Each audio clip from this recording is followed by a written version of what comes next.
Hello, today is Tuesday, March 16th, 2021. My name is Evan Solis. I'm interviewing Kristin Urquiza for the Voces Oral History Center at the University of Texas at Austin.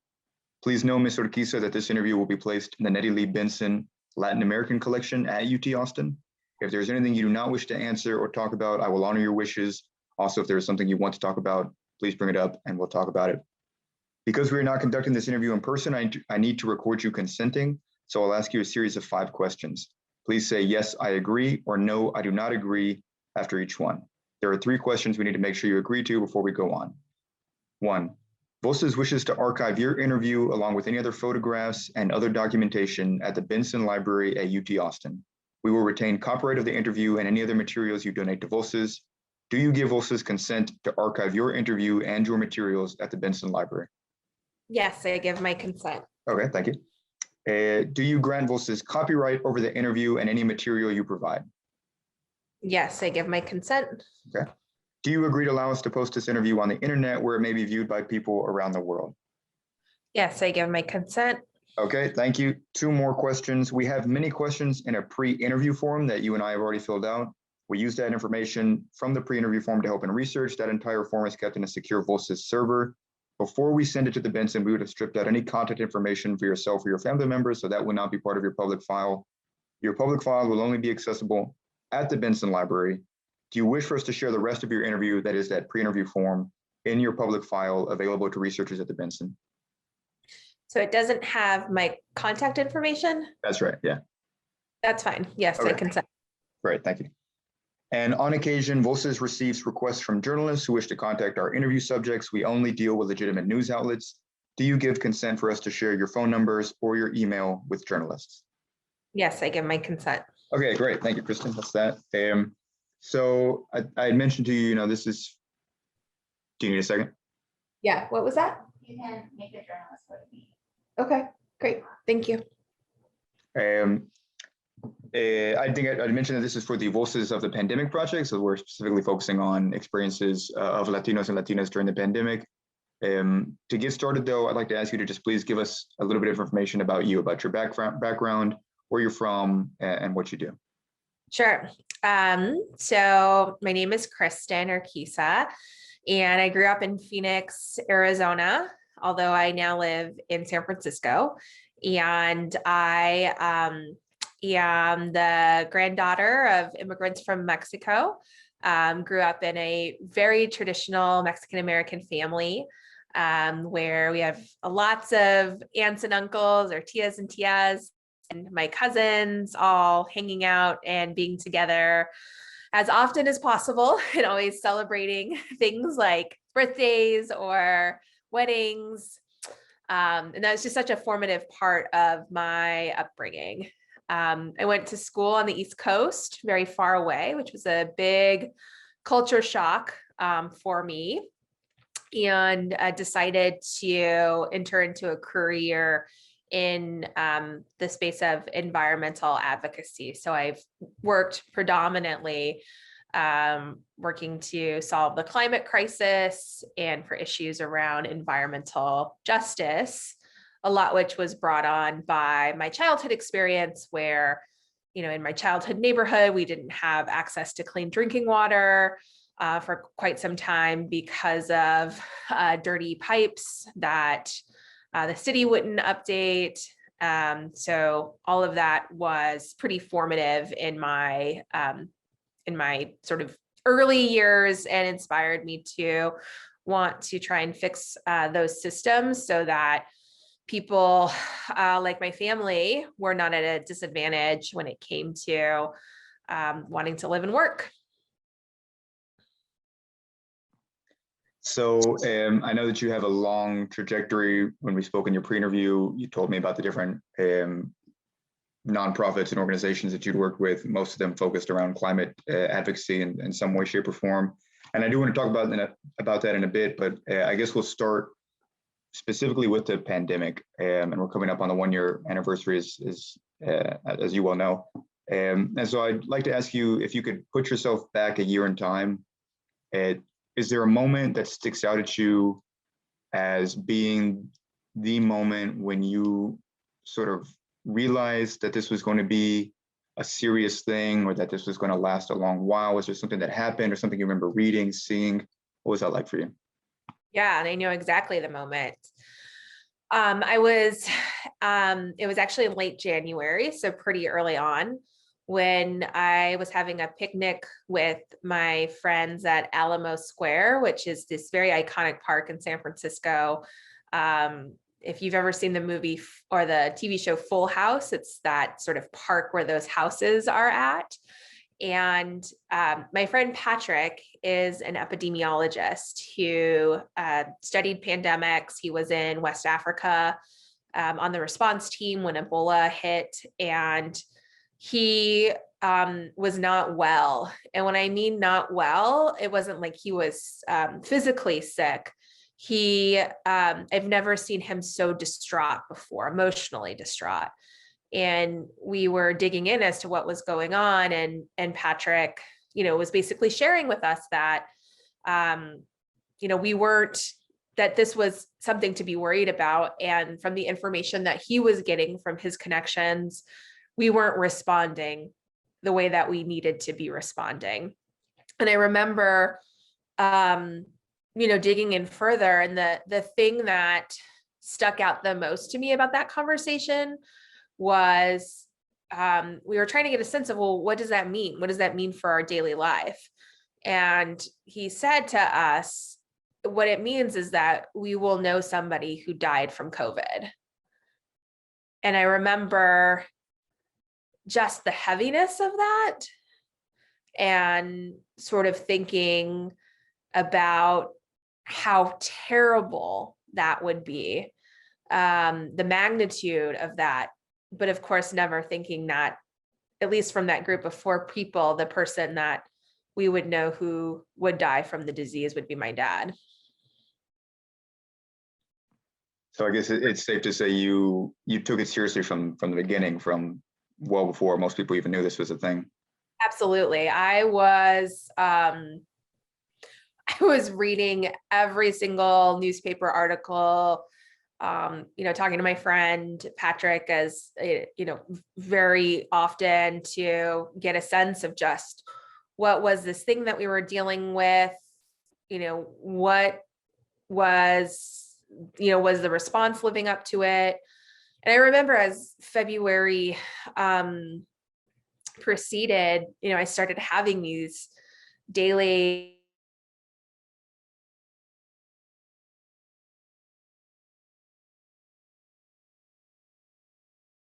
or 65 with pre-existing conditions. I'm sorry, Kristin, you cut out for just a second. Could you go, it may be my internet. Sorry to interrupt you on this, but if I do cut out, if for any reason the call ends, please give me 5 minutes and I'll be right back. Sure. I think this network should be fine. Could you go back? You were saying something about something daily, and then you cut out. Yeah, as February progressed, I started having daily, if not every other day, calls with my mom and my dad to share information with them that I was learning. And also to just ask what was being advertised on television, like what were they seeing? And, at that point in time is when we did, at least the public, think that coronavirus really only impacted people over 65 with pre-existing conditions. My mom at the time was 64. My dad at the time was 65. My dad was incredibly healthy, but my mom is diabetic. And so her being 64 on that kind of cusp and diabetic just worried me. And I became laser focused on, making sure my parents had the information that I had so that we could be coming up with, the plan to keep them safe, but with the focus always being on my mother, who I thought was at higher risk of having a negative outcome if she contracted coronavirus. And, I also remember at that time having conversations with peers of mine who were just really struggling communicating to their boomer generation parents about this. And I can remember being like, thank goodness that's not me. Like, they're wearing a mask, they're not doing social activities, they're staying at home. My dad is just going to work and coming back. They're like limiting their grocery store runs. I just remember feeling really like scared, but also a sense of relief that they were listening, that they were taking it seriously. And unlike other sort of millennial peers of mine, I wasn't having this like, okay, boomer moment with my parents. So that's interesting. So they were receptive, both of them, to what you were sharing, the, I guess, the strategies for staying safe as well, mask wearing, social distancing. They were on the same page as you with that? Yeah, absolutely. They were on the same page with me. I mean, I can also remember watching the news. I mean, we were in separate houses, obviously, but my mom and I and my dad talking about what was happening in New York City, being very just day to day sort of like, oh my gosh, did you now see the refrigerator trucks? Oh my goodness, did you see this pile up of bodies? Oh my goodness. And, me being able to say, like, if we don't contain the spread, like that will happen in other places. This will happen in Phoenix. This will happen in San Francisco. So it's really important that we all continue to like commit to these public health measures together. And using that as an example to like directly share, like, this is why what we're doing in these shelter in place orders are so important, because it's helping prevent this from happening in other places. And they totally got it. And again, this is like going back to that. My parents and I are on different parts of the political spectrum. So there's a lot of times whenever we don't agree on things, but for this, it was very black and white of like, oh, okay, this is something to take serious. It's scary. And we need to be really careful. So talking about that, like those different, how it was very localized, especially at the beginning, how different areas responded. There were different political responses as well. So you being in San Francisco, your folks being in Arizona, what were there differences in just locally? How, like, what was the local response like where you are versus where your folks are? Great question. That also had a lot to do with just my position about the virus as well. So I had my friend, Patrick, sort of counseling me from a public health epidemiologist perspective, but also my environment here was completely different than in Arizona. So Mayor London, I live in San Francisco, Mayor London Breed was the first person in the country to declare a state of emergency. And I remember when that happened, it was March 1st. It was one of the last times I went to school. I was finishing I graduated from grad school at Berkeley last year. So I was finishing my last semester. And I remember driving over the Bay Bridge and hearing that. And my response was, yes, like it was a visceral response. And I had that response because while there were 0 cases in San Francisco, declaring a state of emergency allows for the city to free up resources to be prepared. And, shortly thereafter, San Francisco was, and the surrounding counties worked together on a pack of specific rules for a shelter in place, which was the first in the country. And then after that, a couple of days, Governor Gavin Newsom issued a statewide stay-at-home order. So San Francisco Bay Area was really on the cutting edge of flattening the curve, and everyone was on board. There was nobody outside on the streets. Like, we would go out to walk our dog, and we live by a very busy street, like 2 houses down. And there was nobody. There were no cars on the street. Everyone participated. Everybody was lockstep. And in Arizona, it was different. Governor of Arizona kind of dragged his feet to issue a shelter in place, like a week and a half later, after a majority of the states did, or a week later.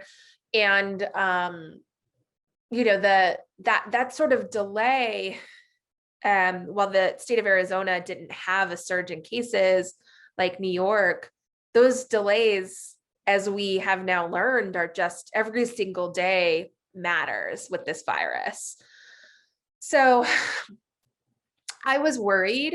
That was a concern that I had from the onset, that there would be no coordinated response. So with like what we saw here in the Bay Area, part of what kept the numbers down in the beginning was that we had this coordinated governmental response working together in concert to really enforce public health measures.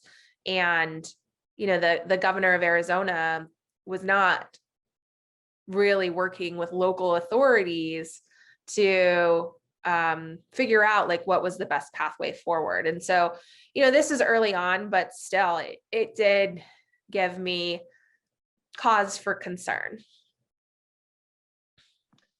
So you mentioned in our pre-interview that you had been furloughed from your work that you were doing when the pandemic hit, which I'm assuming is related to the shutdowns, the public safety measures. Can you talk about that experience? How did that happen, and how have you dealt with whatever the repercussions of that have been for you? I personally was furloughed this year. So in the beginning of the pandemic, I was working part-time at my job and going to school. So this year has just been one thing after the other, right? Where, I was thinking about this the other day, where it's like, both my parents got sick, my dad passed. I've completely, my life has completely changed in that I've been so active in this COVID justice space. And now I am getting furloughed from my job because, I work for a nonprofit, and nonprofits have reliable resources sometimes, and our funder is delayed on and providing us our year budget, and that is COVID related. And so our entire organization is furloughed for the next 3 months. Like, I could never have expected that.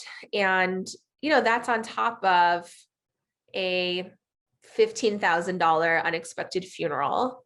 That's also on top of, I haven't added it up yet, but I'm going to. I have spent at least $5,000 out of pocket on health, additional health things for myself. So I'm now seeing a psychiatrist and a psychologist, and I've had to try a bazillion types of medicine, some that have worked and others that haven't.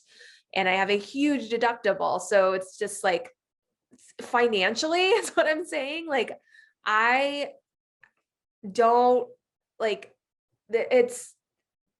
I can't be, I'm not saving the little tiny bit of savings that I had, I've been using to live on. And, I'm barely making it. And I'm a person who went to an Ivy League school.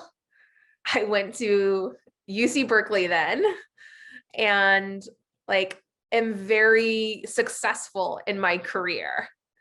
Sure, I've decided to work in the nonprofit, do good space, but we want people working in government and nonprofit or academia, and I am barely making it. What does that mean for everybody else? I'm terrified.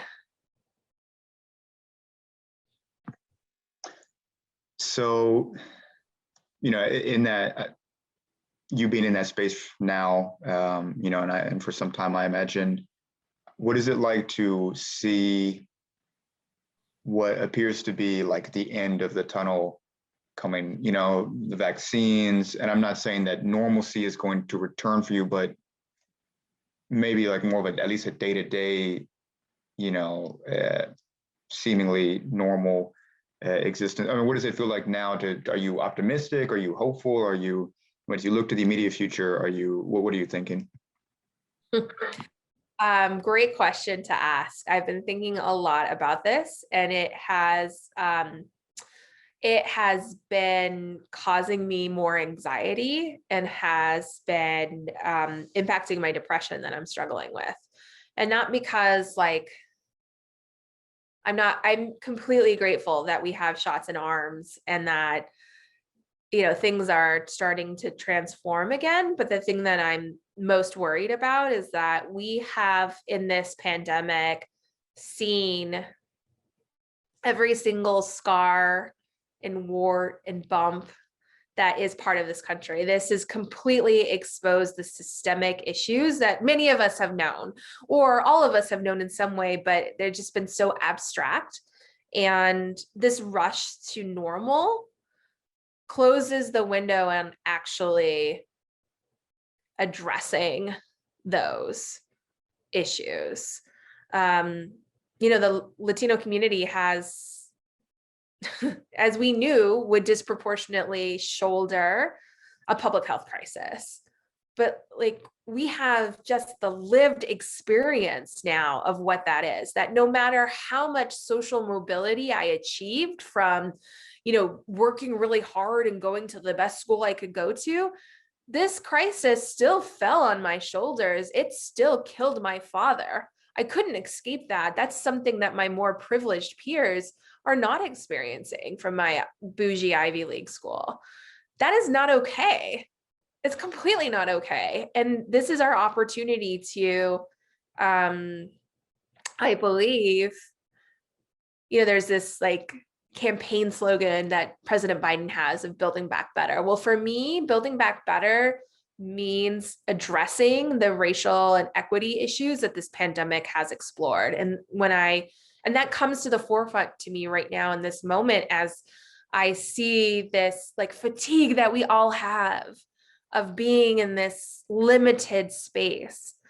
But we cannot brush back under the rug what our experience has been and what this pandemic has exposed. And so that's why I'm less hopeful and more sort of anxious, because we like to forget things. And part of the challenge and part of what I'm challenging is, one, I want us to commit to never forgetting, but I also want the United States to admit that it made mistakes. And that's challenging this paradigm of American exceptionalism, which is pretty fundamental narrative to who we believe we are. So yeah, I'm feeling the weight of that right now. So how, can you tell me about Marked by COVID and what your work, we can start just broad strokes, what your work entails there, what the goals of that organization is, and what you're looking to in the immediate future? Yeah. So after I lost my dad, my partner Christine and I launched a nonprofit called Marked by COVID. And, we were working, and my dad passed on June 30th. We buried him on July 8th. And we launched the nonprofit in conjunction with my dad's funeral. We were really at that point in time sort of focused on helping to share the stories of people who've been impacted by COVID in a call for a coordinated data-driven response to the pandemic. That was at the time in our kind of COVID history where we didn't have the Bob Woodward quotes out, where we knew that the president knew how bad it was earlier on. There was just so much less information than what we know now, even though we still need more information. But it felt at the time, if we could just personify, humanize these numbers, we could potentially get, local, state, and federal governments to take things more seriously because of the consequences. But over time, as we've worked with just so many people to help them share their stories, call out local officials, build community. And over the course of a few months, it became clear that really what we needed to evolve into, and we were well equipped to do so, would be an organization that really represents the current and ongoing needs of people who've been most impacted. So folks who have lost loved ones, people who are survivors and are dealing with the long-term health implications of being, impacted by COVID, and so on and so forth.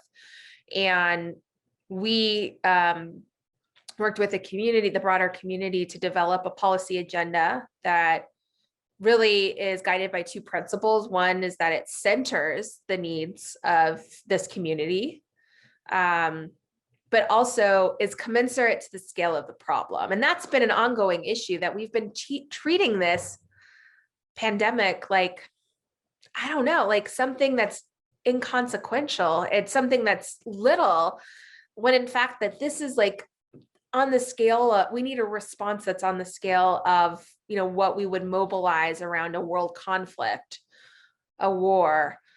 And so Marked by COVID is working to advance this policy agenda that is very comprehensive, very bold, and it covers everything from making sure people have health insurance so that they're not burdened with ongoing medical costs because they can't breathe because they have had this virus, to ensuring that we transform our system of care so that the elderly as well as youth are provided for, as well as their caretakers, to paid sick leave.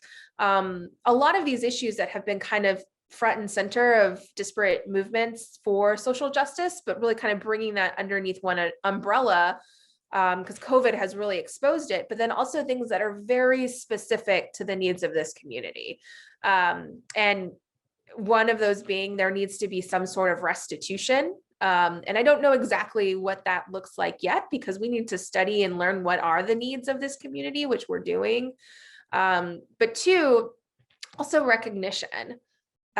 People who've lost loved ones, people who've been sick from COVID, have been gaslit over and over again about what happened. And that causes harm, in addition to just being cruel. And we want to ensure that the people who have been lost are memorialized and honored for the sacrifice they made due to our response, but not only because that's the right thing to do, but also to really put an end to any question about the impact of this virus and provide a pathway forward for us to collectively mourn and grieve what we've lost and who we've lost. And, that means we need to have a COVID Memorial Day. We need to have a memorial on the National Mall. We need to have funding for local, state, tribal governments to have spaces of remembrance and memorial in local communities. But it also means that we need to have something like a commission to fully investigate the preparedness as well as the response of the federal government to the pandemic, so that we can record in the history books and make the right decisions about what does restitution look like, to not only try and mend, but also to heal in a way that records the unvarnished truth for future generations to learn from and not make the same mistakes twice. So you spoke at the DNC, obviously we're advocating for the election of Joe Biden. And now that has happened, and you're talking about these broad sweeping policy changes that you'd like to see, are you optimistic about, about this happening, about what you're talking about? Do you think that there is, that is, I don't want to say reasonable, but a possible, given the current just political climate and the narrow margins that exist at the national level? Just what room for change do you think is possible with this new administration? Great follow-up question. My partner and I and my friends who know me really well often laugh about the fact that, I became a cheerleader for Joe Biden. I am not by definition a Joe Biden Democrat. I did not vote for him in the primary. I remember being really angry that he ran in the first place. And I voted for an old Jewish senator from Vermont on 2 occasions. So I identify more with the progressive part of the party as a democratic socialist. So, listen, I knew that we would not get, if we reelected Donald Trump, what we were seeing on COVID was just going to be the tip of the iceberg. And, not to mention like the impacts that would have on the globe and just the myriad of other issues that have always been really important to me. So, knowing that this is the system that we had, and that our goal was to advocate for a coordinated data-driven response, that the only way we'd get that response is with somebody who believes in science, and that viable candidate was Joe Biden. And, I will give it to the Democratic Party and Joe Biden and their team in that they have proposed the most progressive platform that has existed out there on a bunch of these issues. I think that has come to the forefront because of candidates like, Senator Warren and Senator Sanders, Senator Booker and others who have, Secretary Castro, who have brought forward these really important issues and have worked to really negotiate a more sort of progressive slate for a candidate who is more sort of middle of the road. So what I believe will happen, and where I do have some I do actually have some optimism, and my optimism is rooted in this. The very first thing that I can remember really igniting of me was recognizing that we were on a catastrophic course of rising sea levels and rising temperature, and that we needed bold action to make that happen. And that was like around the year 2000. And I can remember in 2008, whenever Barack Obama was elected, feeling a weight lift from my shoulders that we would get comprehensive climate policy passed. And that did not happen. And I think that didn't happen because people like me across the country felt a weight lifted and said, oh, that will just take care of itself now. We've now learned that even whenever you have a good person in office, the power to making these things happen is continued advocacy and grassroots support. And I'm going to be the first person out there that is calling Joe Biden on what he is not doing, as well as praising him for what he is doing. And that extends to people on both sides of the aisle and the middle of the aisle. At the end of the day, we need these people to work for us.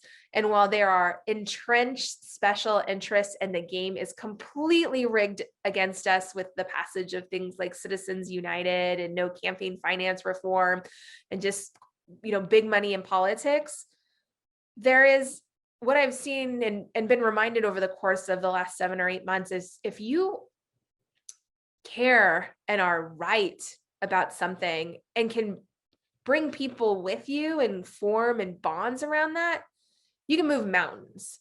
And so I believe that the work that we're doing with Marked by COVID is part of an essential ingredient in this fight to move mountains.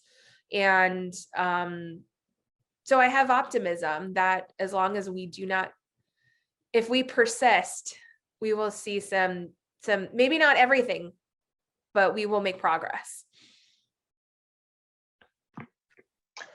Yeah, so I want to circle back and talk to you more about just the personal impact of this year on you. And I'd like to ask you if you could to just tell us a bit about your dad. Reading a bit about him, I get the sense that a fellow who was very well loved in his community, Maryville, I think, if that's right.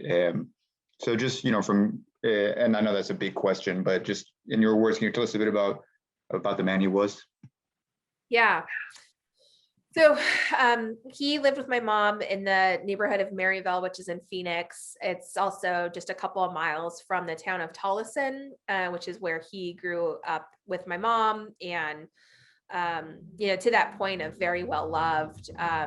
There was a Tolleson City Council meeting a couple of weeks ago that was around COVID and memorialization. And my dad and my family's name, the Urquizas, came up, and there was just this pause in the city council and how everyone just was like, the Urquiza family is beloved and an essential part of our community. And you can always count on an Urquiza for a joke or a good time. And that's just who our family is. And my dad, he was the oldest brother, and his 5 brothers and sisters are super close together. One thing that I think is so cute about them is every single family get together, which before the pandemics, every Sunday, they would always take a picture of the 6 of them together, this inseparable crew that had been through a lot. They grew up in the projects, and my grandfather was, from Mexico, and kind of had these old school ways about him that, really clashed with my dad and his brothers whenever they were growing up in the 60s. But at the end of the day, family was always first. And that meant not only me and my mom, but, brothers and sisters, and then the broader community. And I think the other thing about my dad that was incredibly exceptional on this point too is that he was the guy that always was planning the next event, whether it was a community event or a important baseball, football, sports event. My dad knew about it, was planning it months in advance, and making sure there was a who, what, when, where, and why, so that people could be together and just enjoy life and one another's company. And my dad just I've never met anyone who loved life and people quite like my dad. And he brought that energy into every space that he was in. When he passed, I had so many people that I didn't even know reaching out saying, your dad just really was an amazing guy and so kind, and helped me, and always felt welcome in his presence. So yeah, the impact of just losing this one person is incredibly profound. Must have been really hard for him, I imagine, based on the kind of person you're describing, to deal with this long-term isolation and no events, no gatherings. What was that like for him in last year, in those first couple months? Yeah, I mean, he was an extrovert, so he did not love having to stay at home, and he missed his friends, and he missed, was bummed that the sporting event stuff got canceled, and couldn't wait to get to the other side of the pandemic to resume normal activities. And I think that's partially too why, my dad, whenever the president and the governor said, hey, we're on the other side, it's safe to resume normal activities, my dad was like, okay, cool, sign me up. My dad was an extrovert who believed those people, and that being social was who he was. Sometimes I think about, gosh, how hard it would be, near impossible for my dad to have been isolated for a year. But had we just given people the right information and done it right in the first time, we could have been in a very different situation a long time ago. So yeah, it was difficult for him, but again, he was on board. And I respected that, because it was a big sacrifice that he was making. And I think that's part of why he was so, so capable of doing it. My dad had done ROTC all through high school, and he was going to go into the Marines, but wasn't able to because he was in a hunting accident and shot in the head. And so wasn't able to complete his registration process, but all of my uncles served in the military as well. So my dad was a huge patriot. My family just really loves this country. And, for him, staying at home was the patriotic thing to do. Like, it was a bummer, but it was what we needed to do to protect the country. Similarly, whenever we reopened early in May, it was the thing that he needed to do to serve his country was to, start helping to jumpstart the economy. My dad was the kind of guy who followed those orders from the commander in chief. Yeah, it's difficult. It was surprising for me to hear at the beginning you talk about how receptive your parents were to the information that you were sharing and the stay-at-home orders. So if I'm understanding you correctly, and I know you've talked about this a lot, but it seems like it was almost like a light switch moment. Like it was a very clear, like once the orders from above were there that this was safe, it was safe to gather. That's when your dad decided that it was in fact safe to gather and to do things. It was a light switch, 100%. And it was when the stay-at-home orders were lifted in Arizona, which, President Trump, his first visit outside of his own quarantine was to Arizona on May 5th. And the governor of Arizona, his entire attitude changed after that. Before that, there was a little bit like, we need to continue to look at the numbers.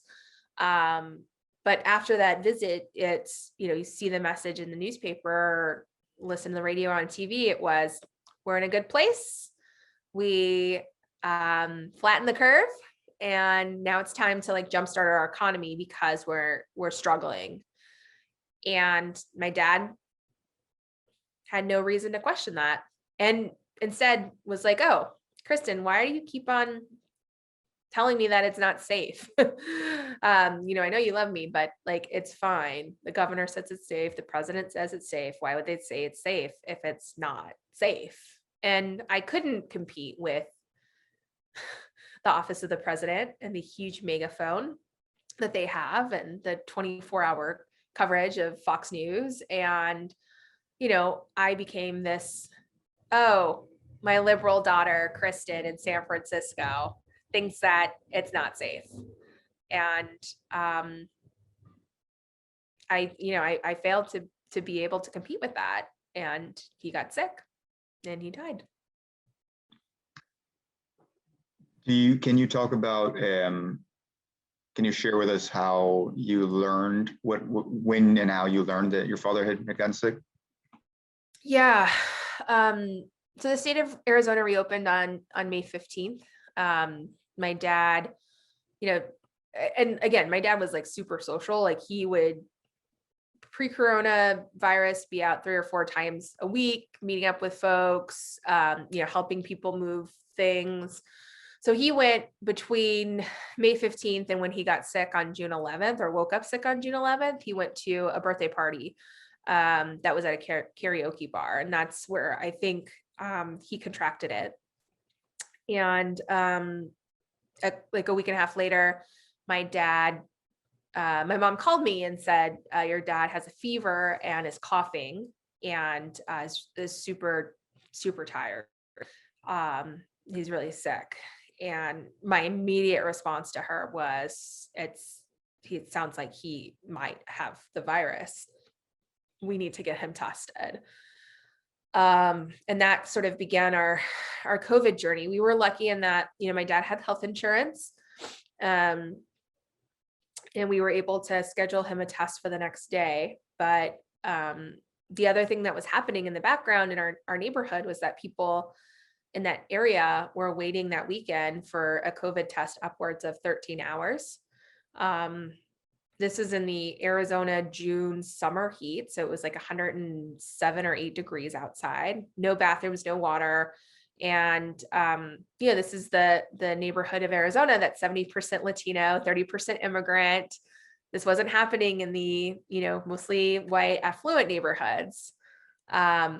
And the confluence of those two things, of both my dad getting sick and seeing the devastation in our local neighborhood, of the folks who most, are our community, but also the people who did not have the privilege to Netflix and chill during the stay-at-home orders, the folks who were in the grocery stores, the folks who were in the fields and the pharmacies, was a huge driver of just this huge rage inside of me, just seeing the inequities at play and having it play out in my life. So as I was counseling my mom and on the phone with my dad and trying to figure out and researching things, I was also paying very close attention to what was happening in the immediate environment and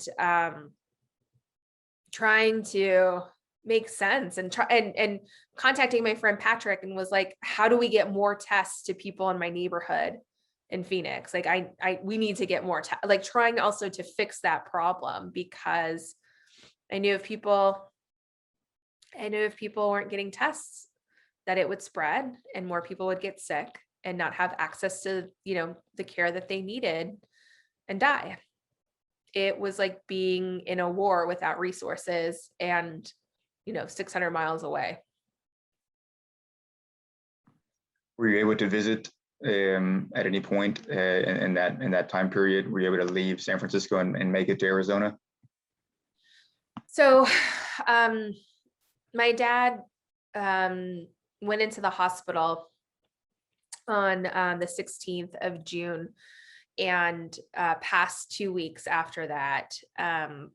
He was not getting worse and not getting better. He was feeling better.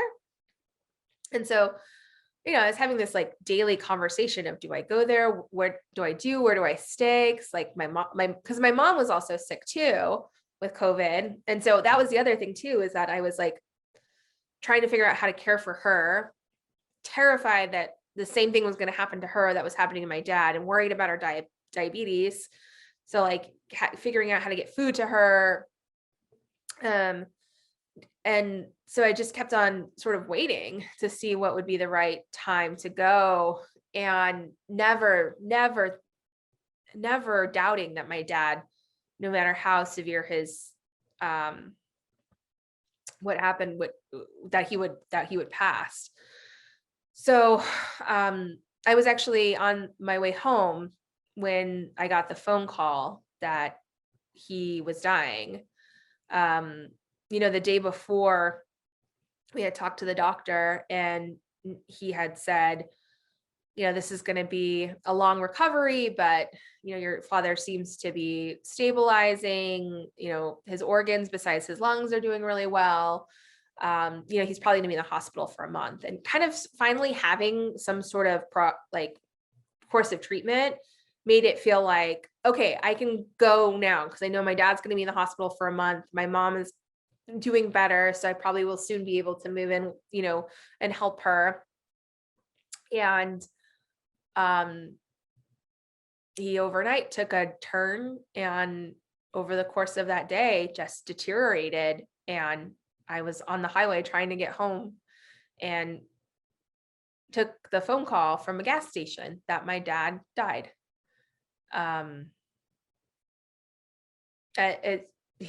He, like other people, was alone. None of his huge family or community could be there. I was at a gas station. I'm his only child. I was at a gas station. Like, none of this should have happened the way that it did, but it did.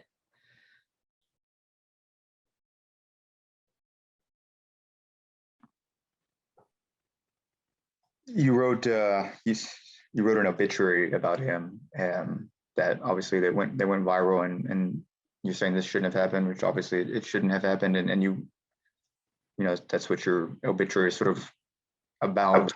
Can you talk about that and why that was important for you to write that, and just sort of how that happened? Yeah, I'm actually realizing I have a copy of it that I keep behind me. My dad. And, it's the obituary, we called it the first honest obituary. And what we wanted to do was just like, I didn't want to hide the fact that he had died from COVID. And that was really important to me because I wasn't ashamed at all. In fact, I wanted to make sure that people knew that he died from COVID because this wasn't supposed to happen. He was still supposed to be here. His dad lived in his 90s. His aunt is still alive in her 90s. We have a cousin who's like 96. Our family lives to be really old. Like my dad was very young. And, the part of the obituary that really made it stand out was whenever we linked it to not only COVID, but to the failure of policy and leadership, and for politicians to continually make decisions that jeopardize Black and Brown folks, and bringing in that analysis of this is a public health disaster, and it is not like we are on the Titanic and we're having a shared experience, but Black and Brown folks and Native folks, we are the third class passengers who are having a totally different experience and dying as a result. And, I didn't actually think that it was going to be like get the attention that it would get, because it was just so authentic and honest of what had happened. And I think part of what helped propel it was not only what we said, but the fact that it was like Arizona at that time was off the charts, and people were paying attention. And we were also, I think, as a nation, all feeling what I had wrote, that it shouldn't have been this way, because the feedback that my partner and I got right after this ran was like so many people who had recently lost loved ones to COVID saying, thank you for writing that obituary. That's exactly how I feel. Had I had money to, put an obituary in the newspaper, I would have written the same thing. Just this story after story of such pain and anguish and relief that people were feeling because somebody had the opportunity to say to validate their experience. Yeah.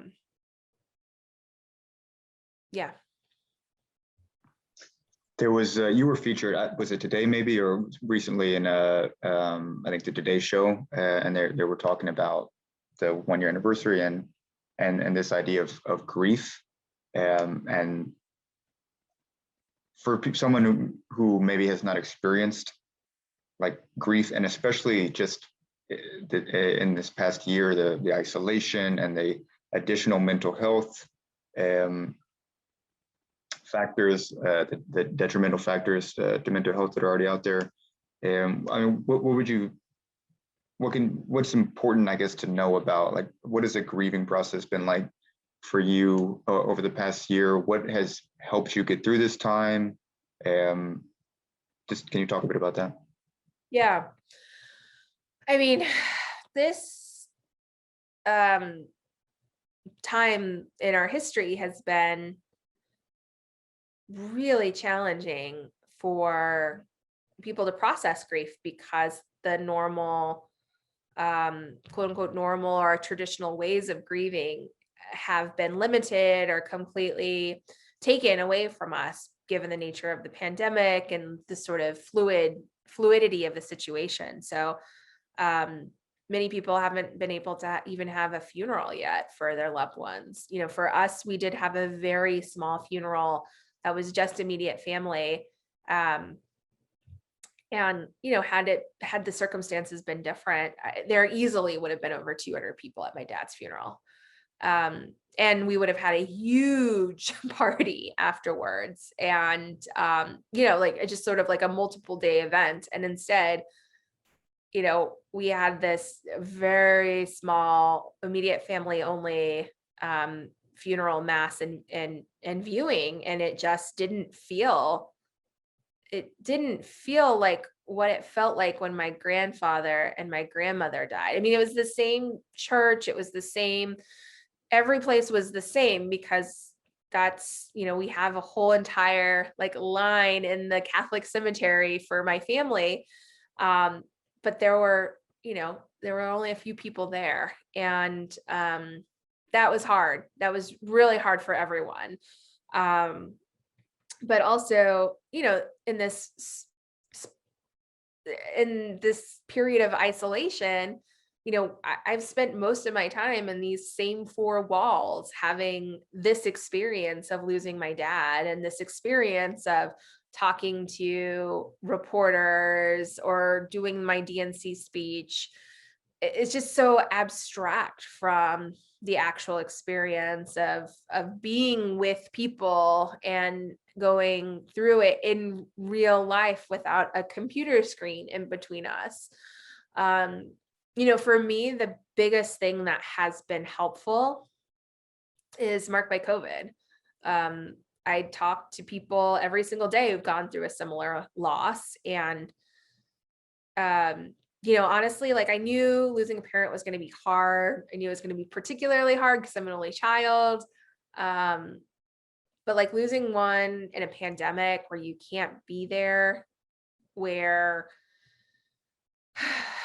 it was just unnecessary, and then traditional grieving mechanisms are gone. It's just a different level of grief.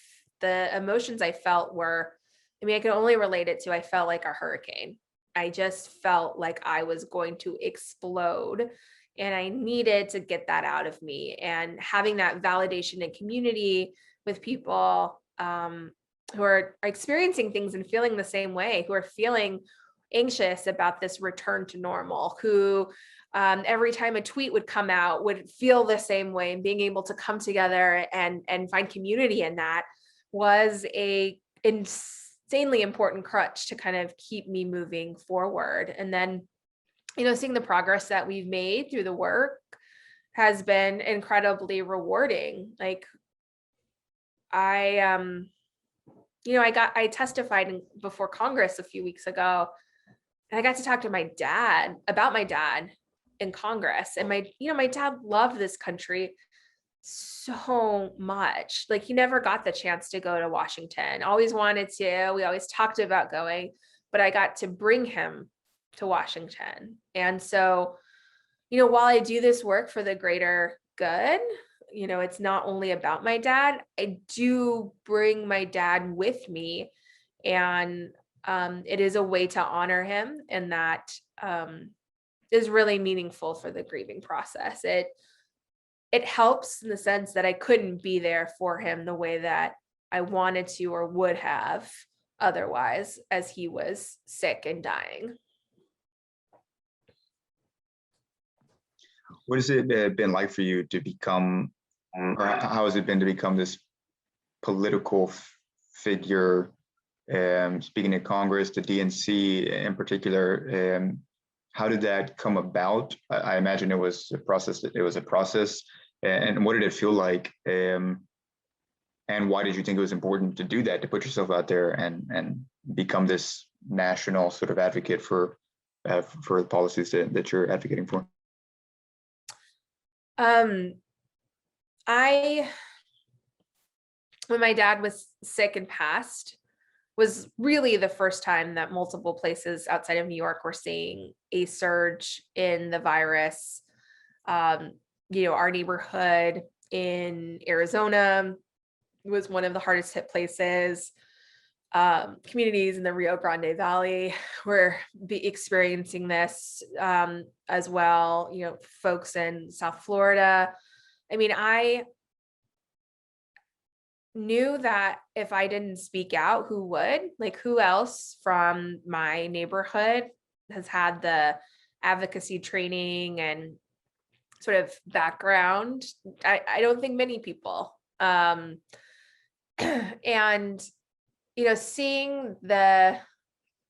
knowing that I had the skills and the experience to probably raise the issue, to get some visibility, knowing that it might save somebody's life and prevent others from having to go through the terrible experience that I had gone through. But also just thinking about, this was all happening in the wake of the murder of George Floyd. And, as a country, we were having a much needed conversation about what does racial justice look like.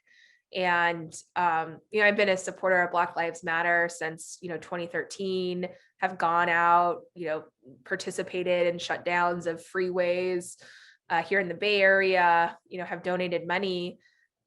But I was also thinking about, these numbers that we were seeing and how this was impacting, the Black, Indigenous, and, Latinx community. It's like, if I really care about racial justice, like, I need to do something about the thing that's the largest killer of folks of racial, traditionally marginalized communities. So it was like a confluence of sort of like looking at myself in the mirror and really seeing my core values, having an opportunity to act from my core values of justice, to that inspired me to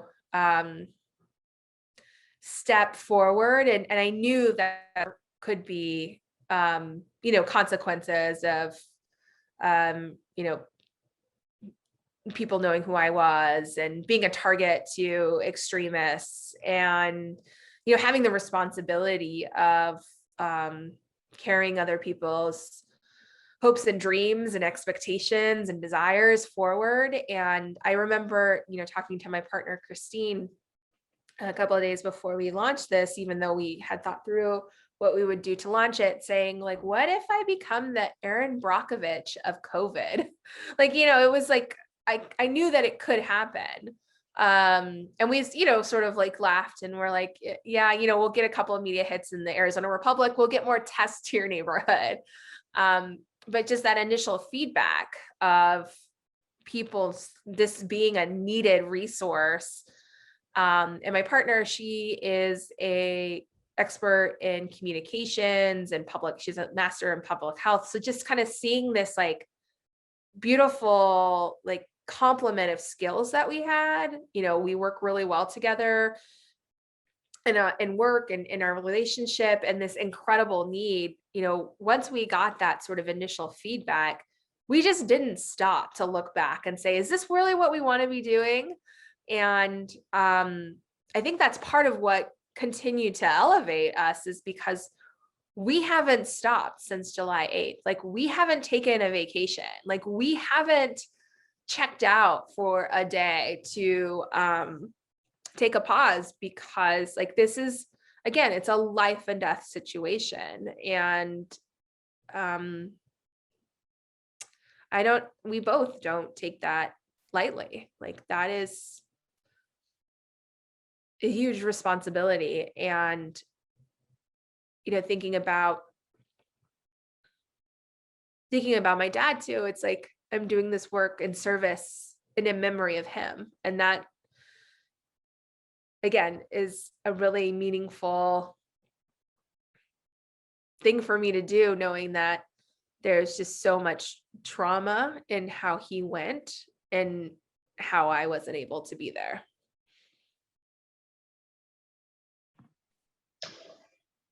You mentioned extremism, like extreme. Have you received any sort of threats, or especially when you were first becoming like this national figure, was any violent pushback or intimidation, like anything like that?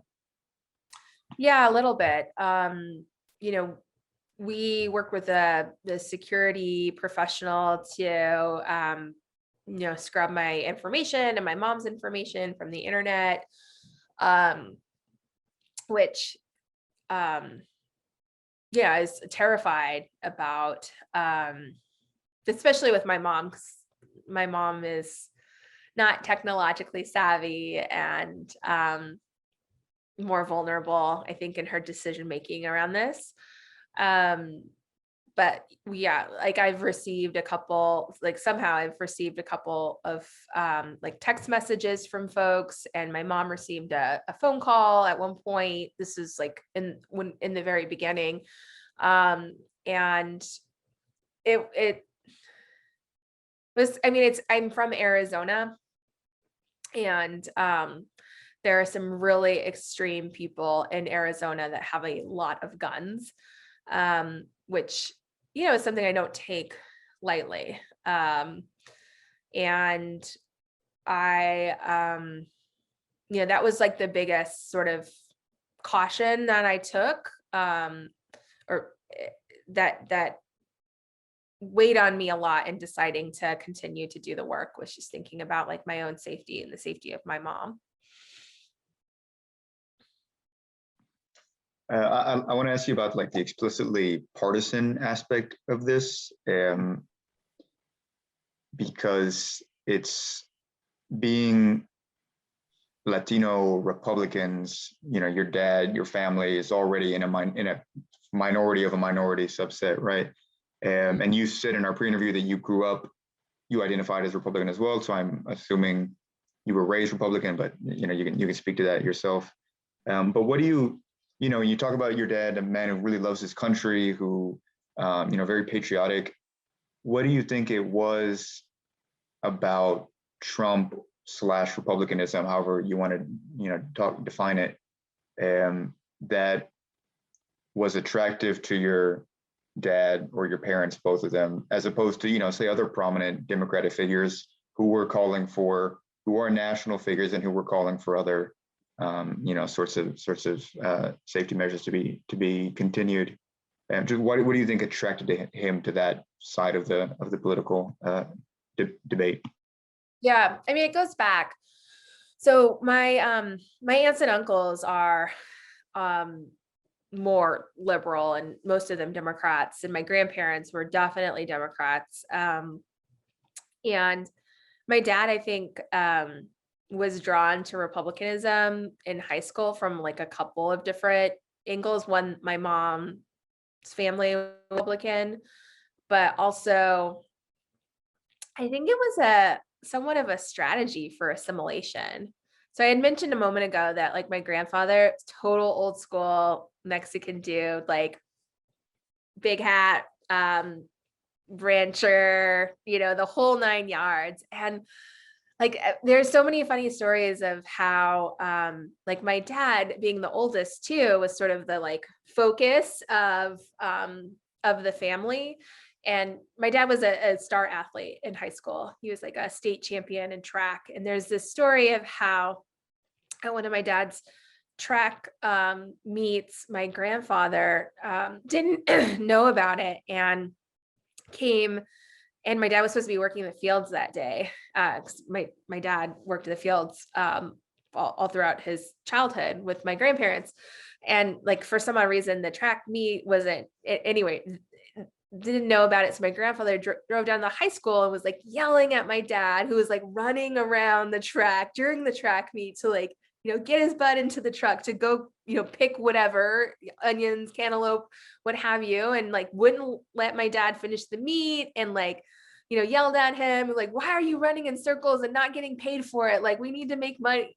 So there was this sort of like, I think, always tension. Like my dad loved his dad and his mom so much, but there was always this tension that had to do with like being first generation, that my dad, I saw manifest in my dad and didn't see manifest in my other uncles.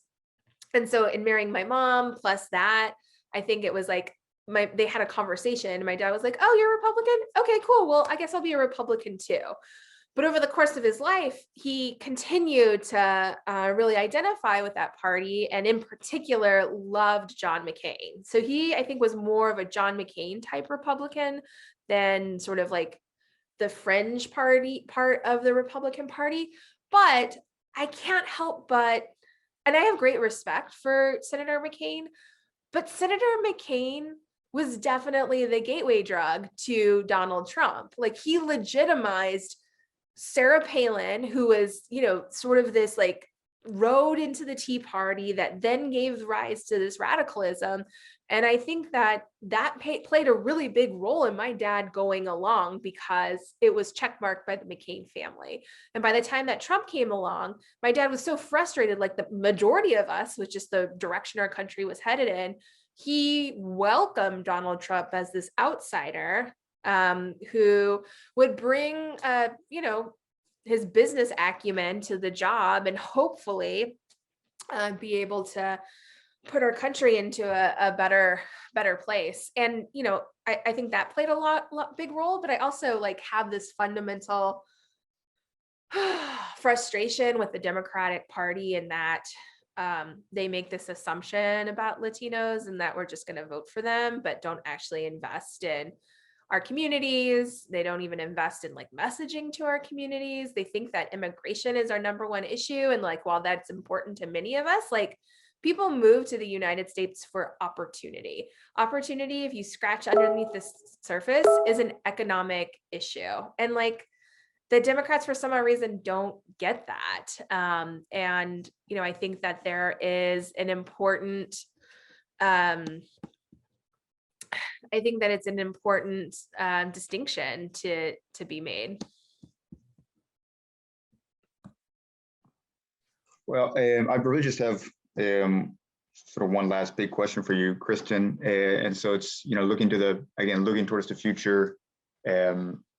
You, I think more than anyone I've spoken to for this center,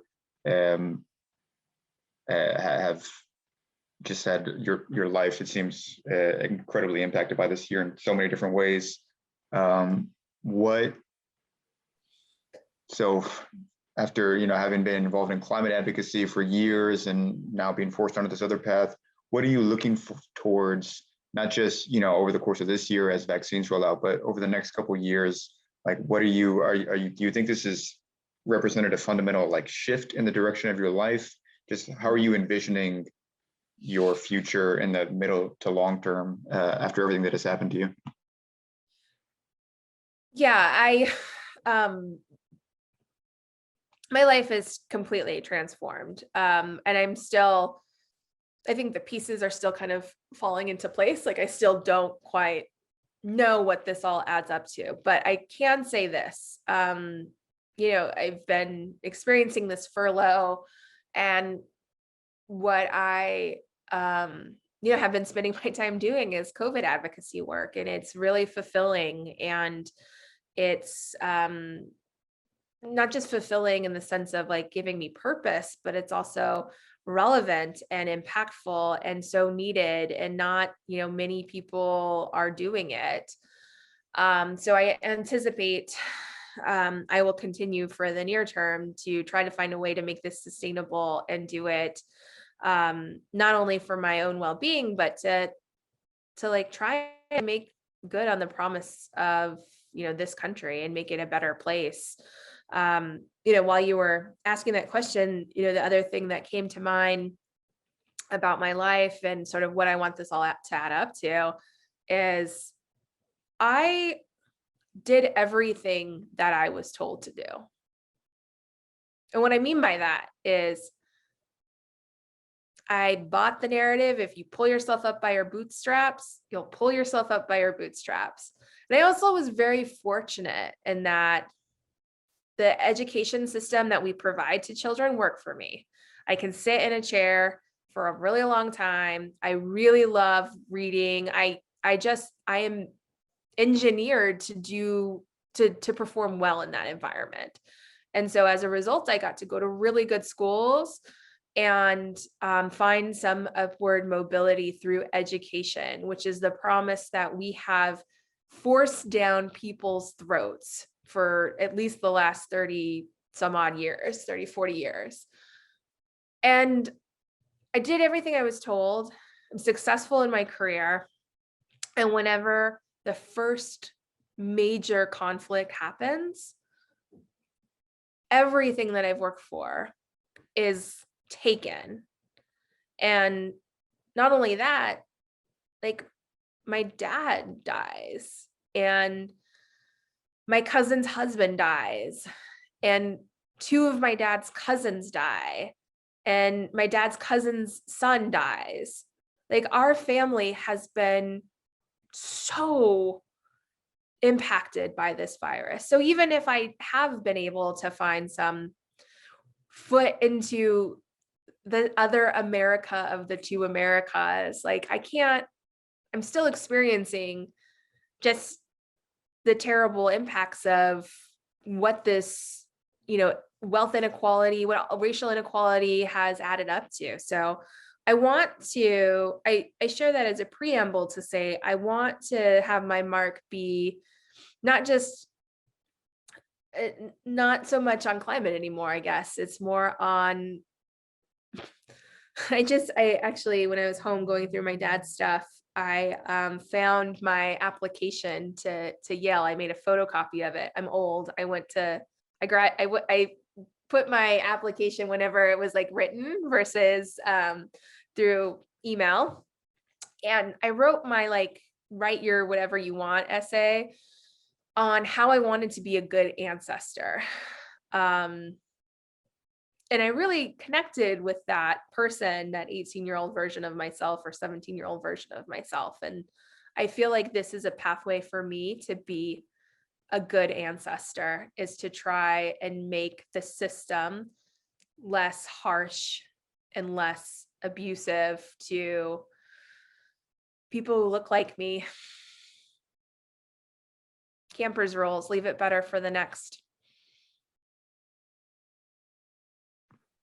Well, it's been a real pleasure for me to hear, at least you share your story. Not the, maybe pleasure is not the word, but it's been very nice to speak to you, Kristin. I'm really grateful for your time and for you sharing your perspective. It's invaluable, I think, and will be invaluable for a very long time.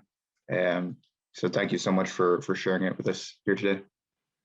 Yeah, and thank you so much for extending the opportunity to be part of the project.